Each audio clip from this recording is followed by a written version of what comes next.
It's the Real News Network. I'm Sharmini Pires coming to you from Baltimore.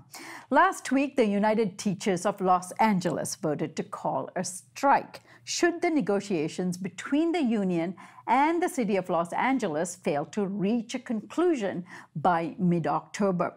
Here's the union secretary, Arlene Inoue, giving us the vote tally and the reasons why they may be striking come October.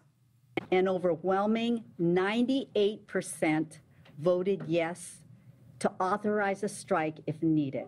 We feel that there should be a nurse at every school 5 days a week. I mean, we have kids with asthma, diabetes, and so forth that need medical support. Counseling, the social emotional supports in this time and age with so much trauma. We need counselors, we need psychiatric social workers, PSA counselors, so we need more supports for students. The Los Angeles School District is the second largest in the country after New York. It has not seen a strike in over 30 years. Also, LA teachers have been working under an expired contract for more than a year now.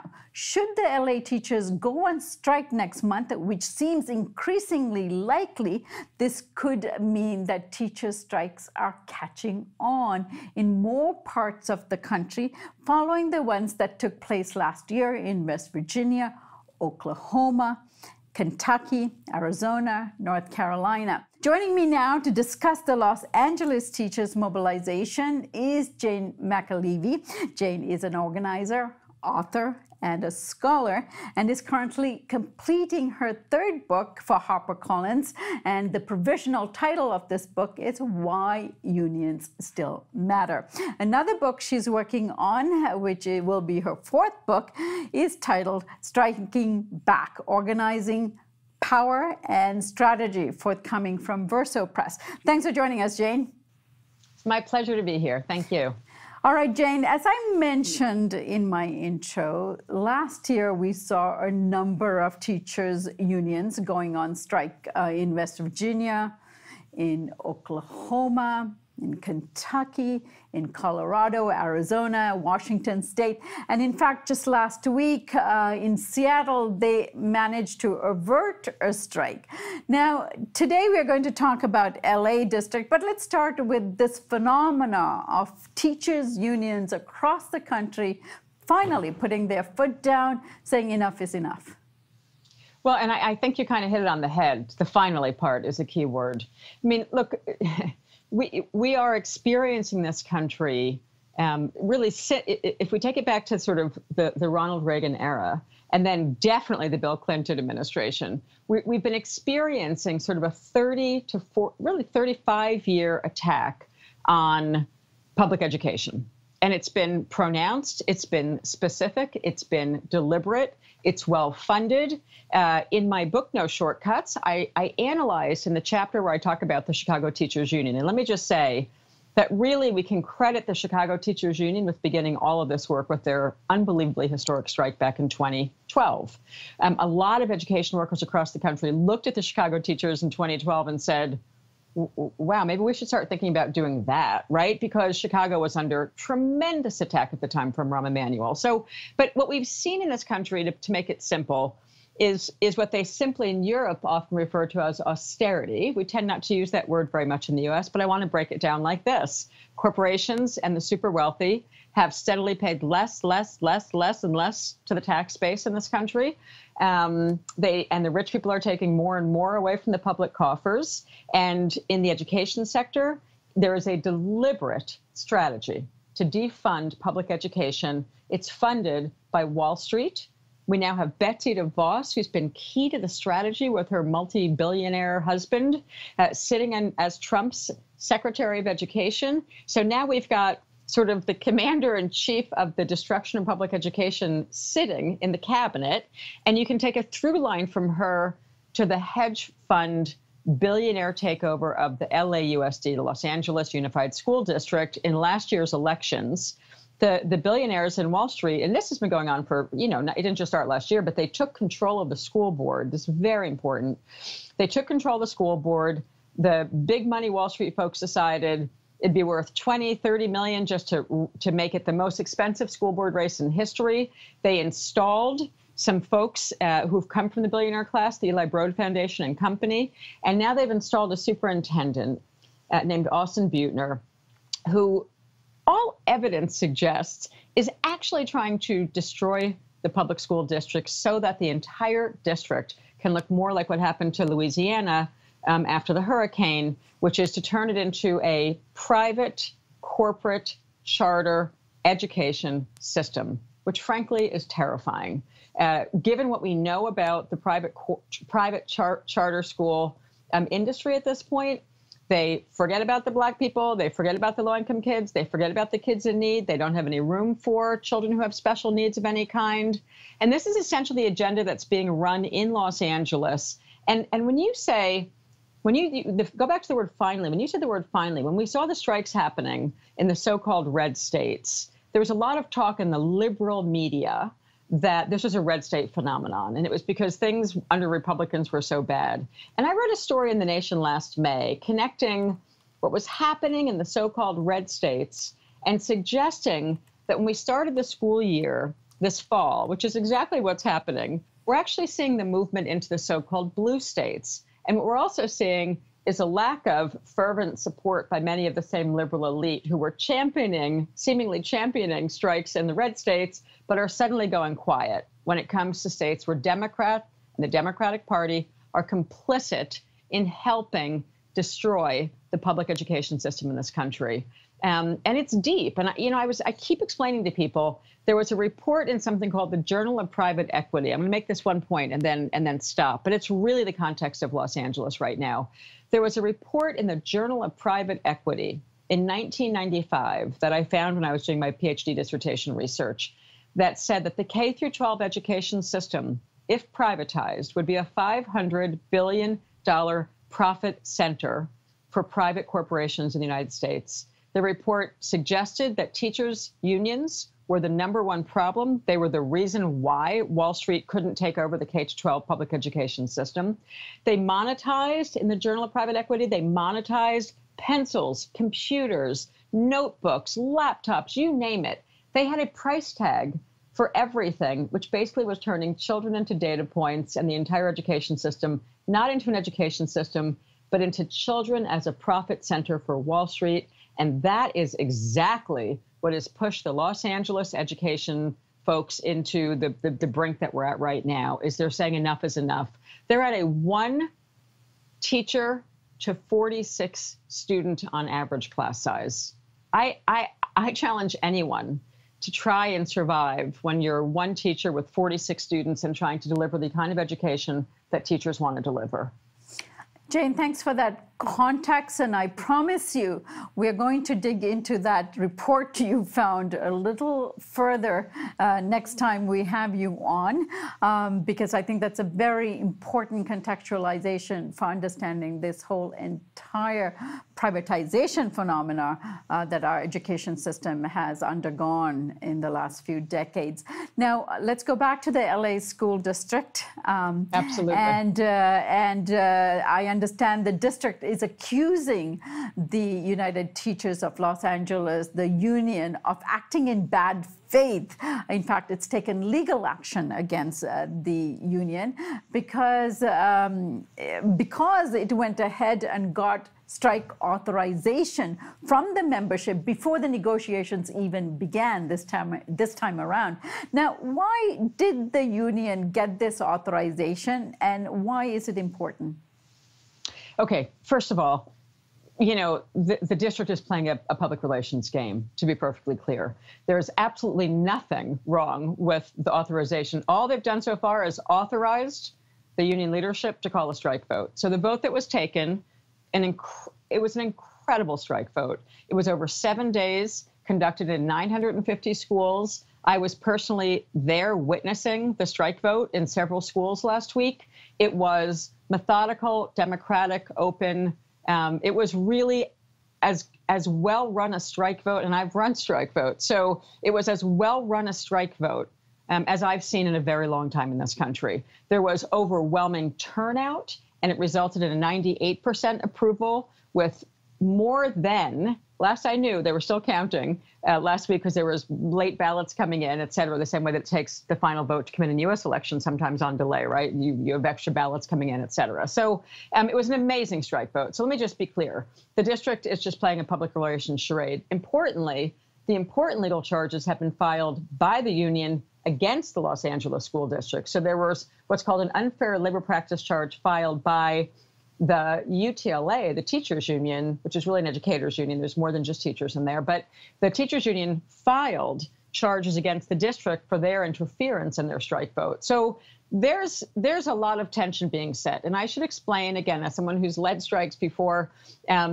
it's not atypical that both sides are filing legal charges at this stage in the campaign. But I can tell you with some great assurance, based on my life experience and past experience, the district is actually just making it up something for a PR charge. So the reason why they got the strike authorization is this. They've been working with an expired contract for over a year, well over a year. But on top of that, when Austin Butner, the new hedge fund funded backed billionaire superintendent who was hired on May 1st, so appreciate this. This new superintendent is brought in on May 1st. He's clearly got an agenda, given who the board is in LAUSD, which again it's a billionaire board at this point, whose kids do not go to the LA public schools, right? So what they do is invest in private charter schools. That's why they want the school district there. So they hire a new superintendent. In some moment of irony, he begins his job on May Day, on May 1st of this year, 2018. He immediately goes to work hiring a Wall Street consulting firm called ERS to do an assessment of the finances and the overall health of the school district. Now, this is May 1. By June, the school district, so management, issues a report called Hard Choices. Hard Choices, one, has already been found to have incredibly flawed data. And there's some great back and forth about this. The teachers union did a terrific analysis of it. They called it false choices. The district put out a report called Hard Choices. But let me just give you some highlights from what a man who had been on a job for 1 month called for. This is in the context of a contract that had already been expired for a year, right? It expired in June of 2017.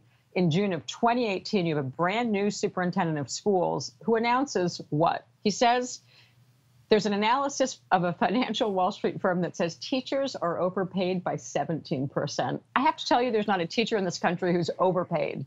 So, and it's certainly not true in Los Angeles. So the report actually says, put out by ERS management consultants, that the teachers are overpaid by 17%, which it's not even laughable. It's astounding that someone would say that about Los Angeles teachers. That's number one. Secondly, the report said that their health care benefits cost 44% too much. Again, these are teachers who are working on a shoestring, who are buying, as one teacher said to me, and I wrote about in these Times last week, who are stockpiling not just pencils and pens, but things like menstrual pads for their students because there's no school nurses. The school nurses have been cut, and teachers are spending out of pocket bringing school supplies into the LA schools. So you can imagine what the reaction was. They're a year into an expired contract. Not much is happening at the negotiations table. And here comes a Wall Street-backed superintendent with zero education experience. That's zero. There's a lot of brilliant educators who could be a very good superintendent of schools in LA, and I wish there was one in that seat right now. But instead, we have a Wall Street executive with basically no education experience who issues a report that is the biggest slap in the face to parents, students, and the education workers in Los Angeles. I would say that that would be a very good reason why, when they started the school year, still with no negotiations, still with no contract happening, that they finally said, we're going to it's time for us to take a strike authorization vote. So the vote was an authorization to strike, and even more importantly, last spring, and I reported on this in a May article in The Nation magazine when I was writing about it, because I've been following what the LA teachers are doing for some time. They're a very dynamic union. They're run by they have very good teacher union leadership. The membership is very engaged in the union right now. You see that in a strike authorization vote that exceeded 84% turnout. That's an extraordinary number as someone who's run strike votes. So they had 84% or more, I haven't seen the latest number, turn out, and 98% say yes. And that is because you saw the actions of a superintendent walking in and literally just slapping people in the face. But last spring, in April, they were running what I call a structure test in April. And the structure test meaning they were testing what was the readiness of workers to take action, to demand a better contract, to save the education system, to save public education in Los Angeles. And last spring, they already essentially did an informal assessment of the many thousands of their members, tens of thousands, and asked them, if we start school and there's no contract yet, should we take an authorization vote? Meaning they already asked the teachers last spring, do you think it makes sense, just an opinion question, do you think it makes sense that if you come back to school and there's still no contract in place and the district is still stalling and doing a whole lot of nothing, should we actually take the strike authorization vote? So that's all they've done at this point. They now do have the authorization to call a strike if they cannot, through mediation, find an agreement. And the legal process will take them till at least mid-October. They have to go through mediation, fact-finding. That's a legal process in California. In many public sector states, they have a process like that. So I would say that when you've been at the table with no progress for a year and a new Wall Street funded superintendent comes in and says, you're 17% overpaid, your benefits cost 44% too much. And he additionally called for a tax on their pension, further cuts in the classroom. The report was just astounding. So to expect anything but the education workers to say, it's time for us to act in defense of our students, our education system, that would have been wishful thinking on the part of that superintendent. Yeah. Our students, our teachers, our communities, and more. And the future of all of us as well, because well-educated students will certainly produce good citizens in the future. Absolutely. Jane, before I leave, just quickly for me, wrap up what the teachers are demanding in this strike. Oh my God, yeah, absolutely. I would say the thing that I heard the most when I was interviewing the education workers there is class size. So number one would be class size. There's something called Section 1.5 of the contract, and Section 1.5 of the contract is what is allowing them to have a 1 teacher to 42 student ratio, and then under some emergency provision, they're allowed to go 4 above that. So most of the teachers that I interviewed last week during the strike vote were actually sitting at 42, 43, 44, 45 or 46 students in their classroom with no assistance, right? This is K through 12. That's an awful lot of people in your classroom with no assistance. I think that's number one. Number two would be per pupil funding. Los Angeles School District is 43 out of 50 in pure per pupil funding. That puts rich, super rich, fancy Los Angeles next to basically Mississippi, Alabama, and a bunch of states that you would be shocked to compare them to in pure pupil spending. So they want less testing and more teaching. They want reduced class sizes. And importantly, every single time I said to one of the teachers, so let's just say the school district came back and said, you can have, the wage increase that you are asking for. Because the media generally is trying to make this, and the district is trying to make this about wages. It is not about wages. Every teacher I interviewed, I said to them, if the district met your exact wage proposals, do you still think that a strike would be on the table? And every teacher looked at me without blinking an eye and said, this isn't about wages, and we would definitely still walk out. This is about the defense of public education and our students' right to get a good education, defending low-income students' right to have a good education. That's what's at issue in Los Angeles. All right, Jane, I should remind people that we are talking about the 5th largest economy in the world, pinching its teachers, right? I mean, and their students and families. Amazing. Jane, it is so great to have you on. We'll definitely have you back on the privatization of education in this country. And then, of course, we'll be following this strike and negotiations that are going on into the next month for sure. So I look forward to having you back. Thank you so much. Thank you. And thank you for joining us here on the Real News Network.